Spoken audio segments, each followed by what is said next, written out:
That was the week for February the 12th, 2022. We are a day later than normal. We're a Saturday rather than a Friday. I couldn't make it yesterday. Keith, and it's been another Web3 week. You lead the newsletter this week with a really interesting piece from Andreessen Horowitz's Maggie Hsu about our Web3 future. So what has Maggie been saying this week? Well, so Maggie is basically a marketer. So she approaches Web3 in a different way than most people have so far, which is what is the difference between doing a Web2 startup and a Web3 startup when it comes to being successful? She calls it the go-to-market strategy. And she breaks it down really, really well. There's a graphic that she uses, which maybe I can share it, where she basically breaks the world of Web3 into 4 types of companies. On the left are companies without tokens. On the right are companies with tokens. At the top are decentralized companies with tokens and or without. And at the bottom are centralized companies with or without tokens. So basically, you're either decentralized with a token, decentralized with no token, centralized with no token, or centralized with a token. So explain. The token is not money. This is the oil, if you like, of Web3, right? The token is different from money. It's different from oil. And it's defining what the Web3 world is. I don't really understand how you can have Web3 without tokens, actually, but maybe that's another question. Well, the token is the reward mechanism for the decentralized participants agreeing to provide resources to the network. So if you don't have a token, like say Coinbase doesn't, then rewards have to happen some other way. In the case of Coinbase, it's trading. Well, to be and I don't want to keep on interrupting, Keith, but Coinbase seems to me to be a Web2 company trading on Web3. I don't know, commerce. Is that right? I mean, yeah, and I think OpenSea is the same with its NFT platform. Yeah. So basically, if you don't have a token, you have to have some other incentive for people to participate. So tokens, as you can see in the top right, decentralized with tokens is the norm. Binance has been very clever. Binance, which invested 200 million in a SPAC for Forbes this week, basically created its own token to allow you to pay service fees. So what you did is you bought its token to pay your service fees. And if you did that, it reduced your service fees. I think it was by 50% compared to paying in dollars. So they've built a very valuable token by using it as a means of payment within their own ecosystem. So the token is it seems to me the essential structural component of Web3 because it by definition democratizes and flattens. Everyone who participates in Binance by definition is a partner, a player in the game, whereas Coinbase still has producers, providers, and customers. But with Web3 tokens, everyone is simultaneously a customer and an owner or producer. Is that right? Correct. I mean, Coinbase is to Web3 what the NASDAQ is to the world of companies. It's just a trading platform. Yeah, so it's not very interesting, really. And ultimately, it's probably flawed, do you think? I mean, would you bet on Binance over Coinbase? Are they equivalent? You know, CZ, the founder of Binance, has gone on the record to say that he even believes Binance will soon have a sell-by date because he believes that decentralized trading will replace centralized trading in the long run. And decentralized trading is, for example, there are various swap platforms coming into being where there is no market maker in the middle. There is a marketplace. So this ultimately should solve, say, the Facebook problem. Whereas if you play on Facebook and you're willing to give up your data, your personal info, then you will be rewarded. By definition, this is unavoidable. So a social media Web3 company would be inevitably, unavoidably built around sort of a collective, almost a collaborative or an economic cooperative infrastructure, right? Yeah. I mean, if you think about the two things that are valuable in social media, the first is your attention, Yeah. and then the second is anything you produce. And with tokens, being able to measure, to pay people for their attention, and with NFTs, being able to replace typical subscriptions, you basically have got a pretty full business model for sharing. Right, but NFTs are really Web 2. I don't really understand how and why NFTs are Web 3, because they're just a way to create value out of digital copies. There's nothing very revolutionary about them. Actually, they've evolved quite a bit, Andrew, since we first started discussing them. For example, Michael Arrington's partner, she sold a house using an NFT recently. An NFT really is a certificate of ownership, and it could apply to anything. You mean his emotional or financial partner? Emotional, I suspect. I think he doesn't need a financial partner. Someone puts up with him. Well, he's actually a lovely guy if he likes you. Yeah, he doesn't like me. Leaving aside Arrington, so coming back to this token thing, this is really interesting, man. So, and the obvious other example would be Uber, which everybody hates because of Travis and the centralized nature of Uber. The drivers don't need Travis, but the drivers need each other, and the customers need the drivers, and vice versa.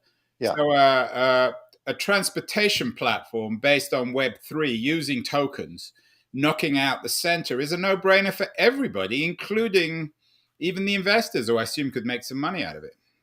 Yeah, I think it's true for any business which you could think of as a marketplace. Right. So let's go back to the issue of Uber. So Travis and his friends invent the idea. They raise money. They build something that's quite original, and because they found people to believe in them building the future. You could probably do Web3 out of Uber. What about something really radical that requires significant infrastructural investment? That might be harder, right? Yeah, wherever there has to be, well, it depends. You can decentralize the capital raising and invest it from a DAO using rules. So you could actually do CapEx heavy projects. It would be almost like crowdsourcing the if you don't need to, if you're Travis Kalanick and you're friends with Mark Cuban and Jason Calacanis and Mike Arrington and all the rest of it, and you just raise the money, why would you need tokens? Well, the people that can do that wouldn't, but anyone that wants to disrupt the way things are done would. And it's doable. It's entirely doable to do that. All the elements are in place to do it. So capital projects, real estate is one of the first places that tokens are going, like fractional ownership of buildings and distribution of rent to the fractional owners, for example. You know what's a good one? I shouldn't do this publicly, but my wife suggested it, is fractional dog ownership. Because no one really wants the aggravation of a dog, but everyone loves dogs and would like to walk them.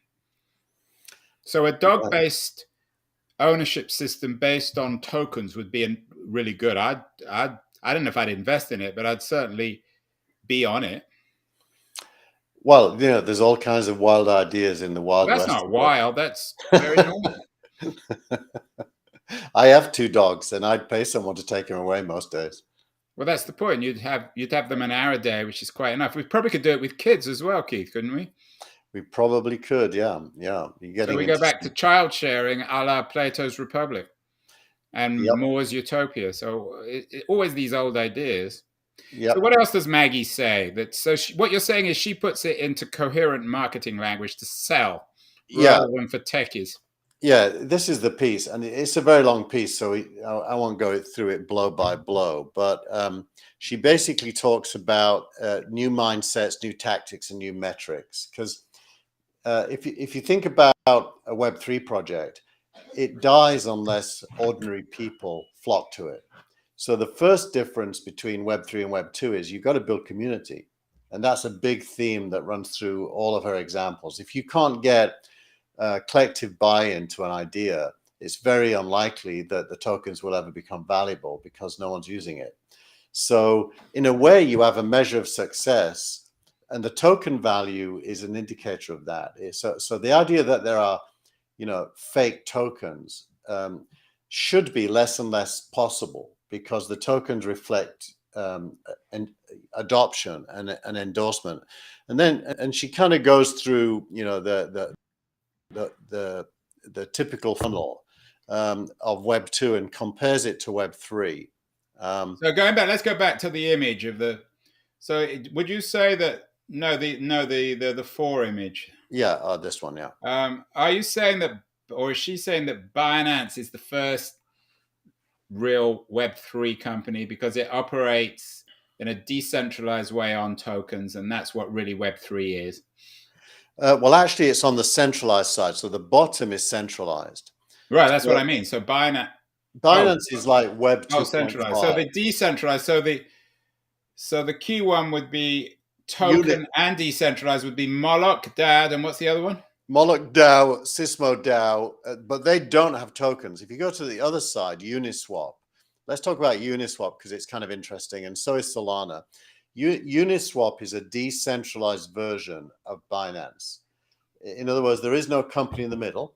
You go to Uniswap, you open your wallet that has whatever tokens it has in, and it's your own wallet. It's not hosted by any company. And you say you want to swap, let's say, Ethereum for Solana. Someone else comes that has Solana. You kind of make an agreement and you swap tokens on Uniswap, and no one's in the middle taking a rake. So it's Uniswap charges you in its own tokens. So, and are these venture backed or are they self-financed?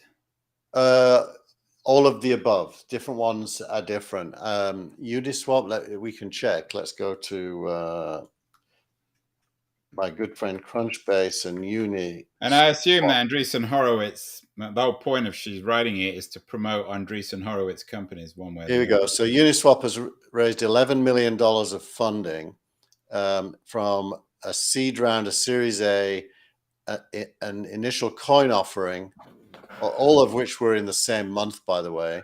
And a month later, they traded their own stuff on their own network. Are these all crypto companies then, one way or the other? Yeah. So you see, this is where the revolution begins. Just as Web 1.0, the revolution began in music, Web 2.0 with social networks, Web 3.0 will be crypto. It's finance and crypto is where it starts, but it's now spilling over into interest-bearing savings accounts, which is a huge one, and we've talked about that before. But that, to me, sounds like a complete scam. Well, it really isn't, because it's. But who's paying the 11%, the ridiculous rates? I don't understand how that works. It's a balanced supply and demand, basically. If somebody wants to borrow, and the reason they would do that, for example, is they have Bitcoin and they think Bitcoin's going to go up, so they don't want to sell it to buy a car. So what they do is they borrow against their Bitcoin.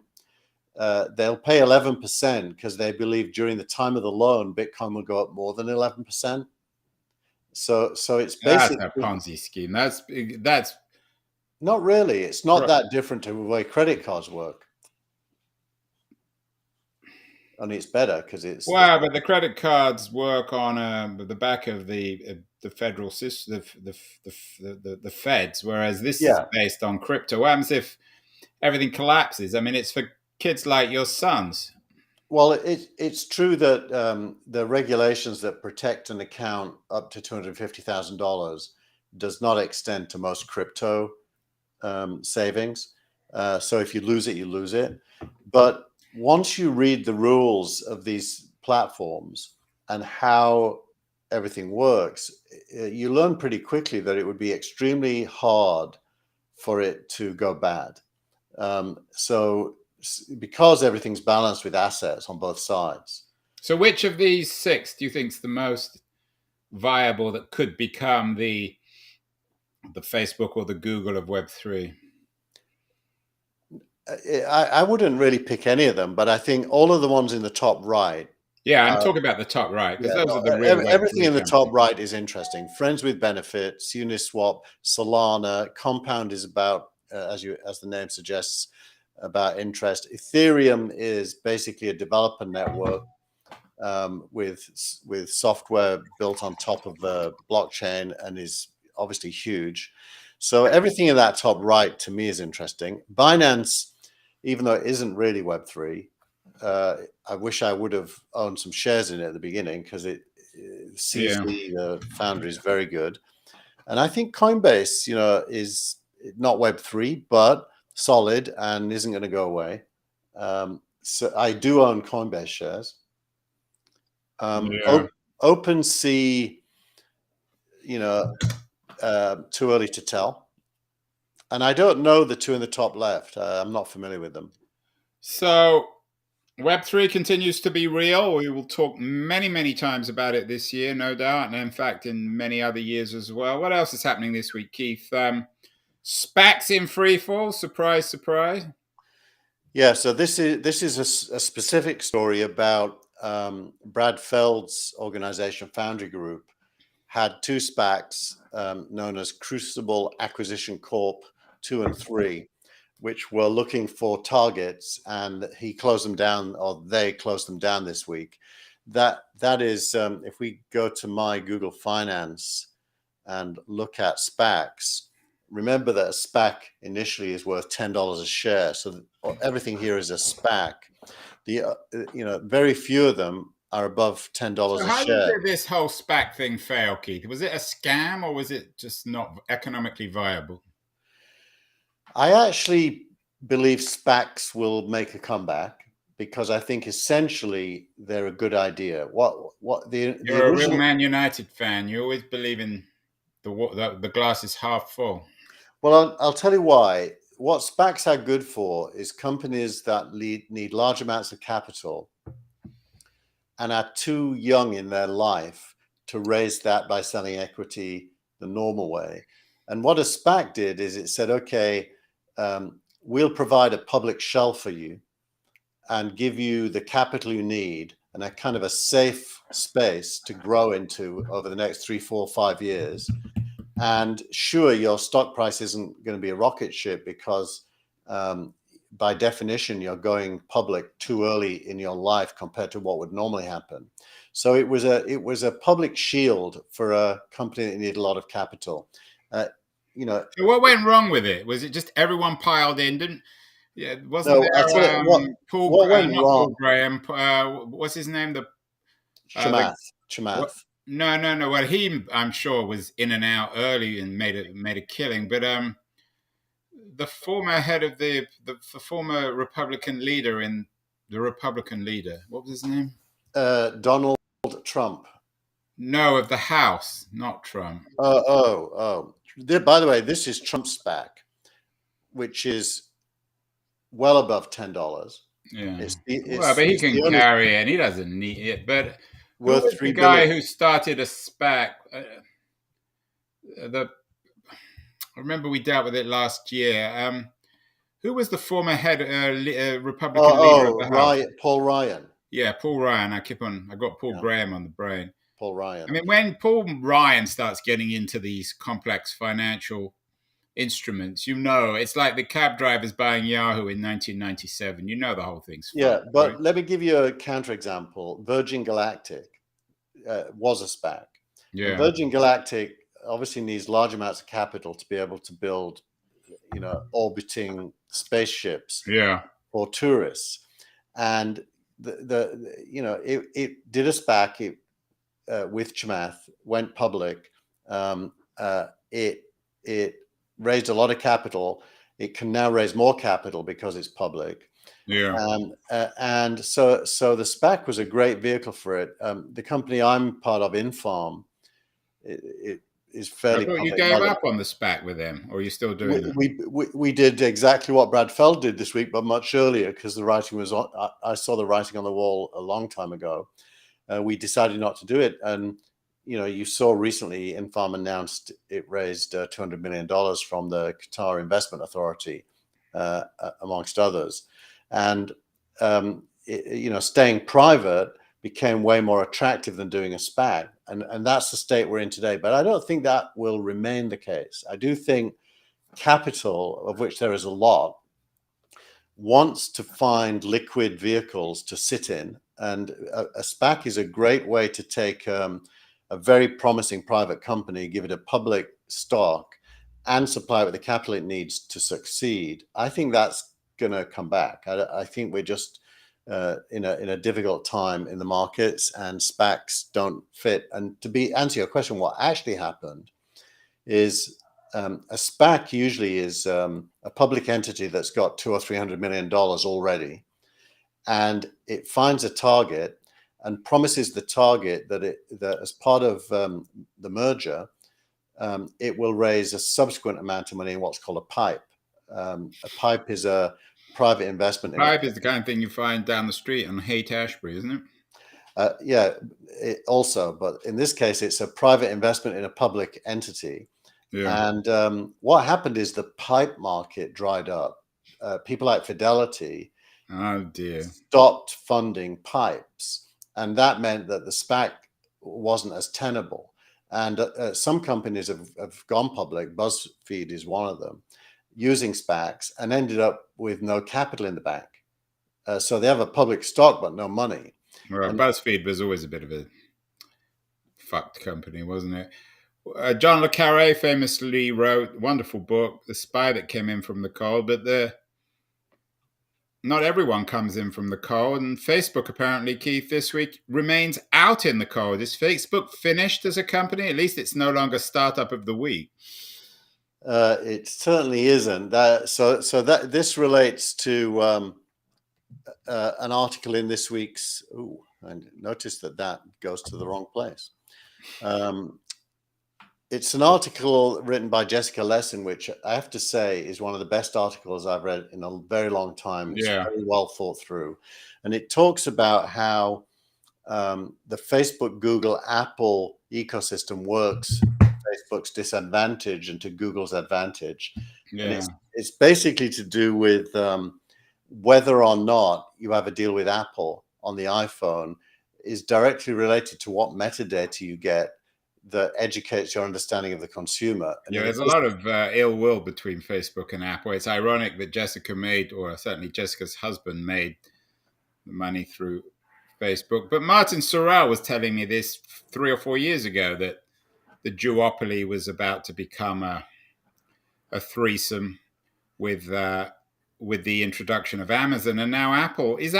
Could Apple become an advertising company, or is it just their control of the network makes them a de facto advertising company if they're not really selling advertising? Well, Apple does actually sell advertising, but it does it without using third-party cookies. It uses all of its own information. Yeah. So Apple makes quite a bit of money from advertising, same as Amazon. Amazon is one of the biggest advertising companies in the world now. The market's pretty much split between those four.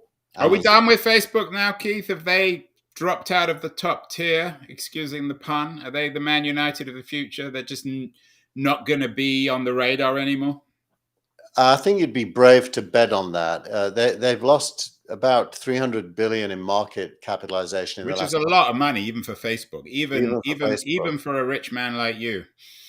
So they're definitely down, but I doubt they're out. I think Zuckerberg has that instinct that. But there's out and out. I mean, obviously they're not out as a company, but can they regain their position in the top echelon of tech company? It's hard for them. Look, they closed down their crypto play called Diem, which we knew was dead. That was dead at birth, right? They've recently, having changed their name to Meta, they have announced that they're going to focus on short form video in the short term to compete with TikTok, which I think they'll fail at. There's an element of panic about this. They're grabbing at weeds.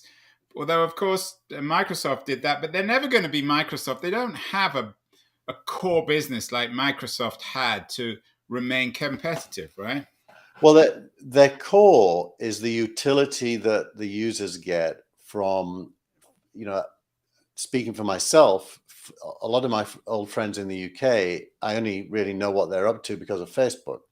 And the effort one would have to put in to keep in touch with them if there wasn't a Facebook would be quite large, and you wouldn't do it. So Facebook massively expands your social awareness and reach without effort. So, is there any chance that, I mean, Zuckerberg's a smart guy and he's a gambler. Is there any chance that he could reinvent Facebook, Instagram on Web3 principles?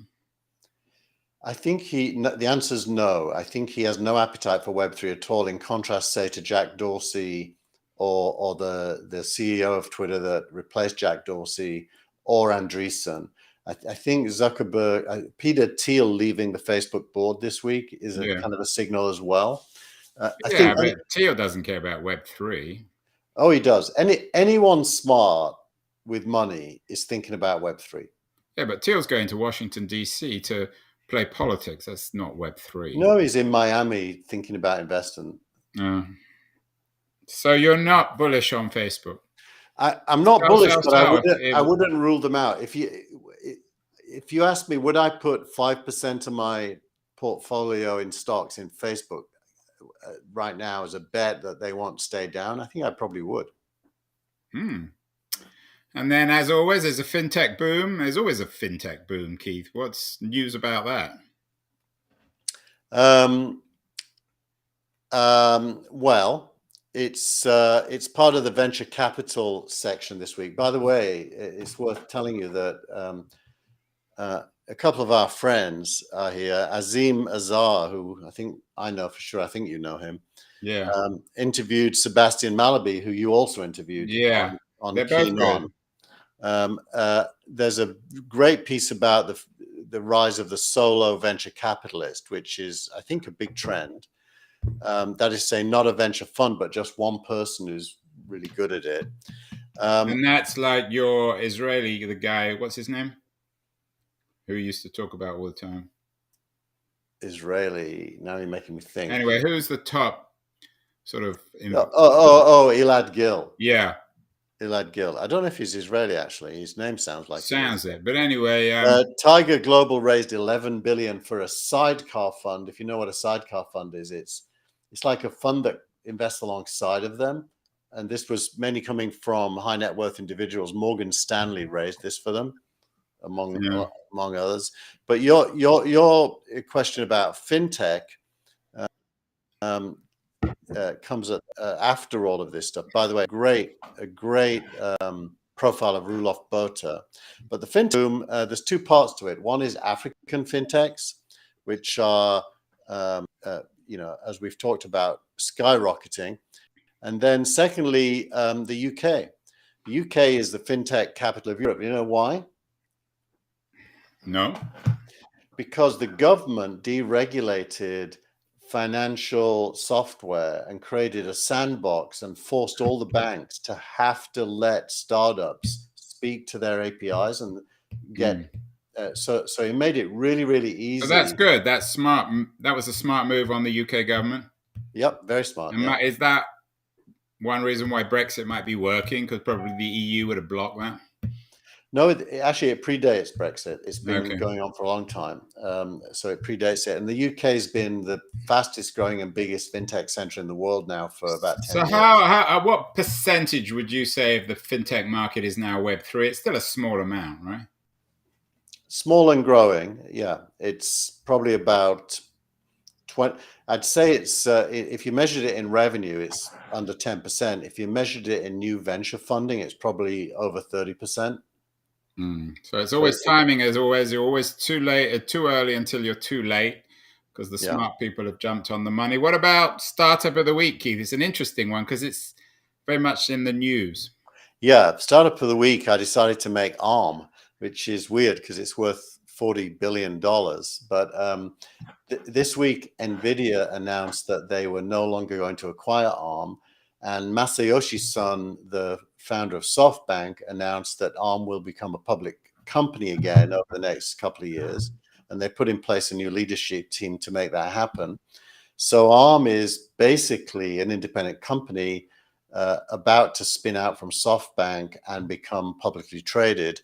And given that Apple has bet everything on the ARM architecture, probably has a good future ahead of it.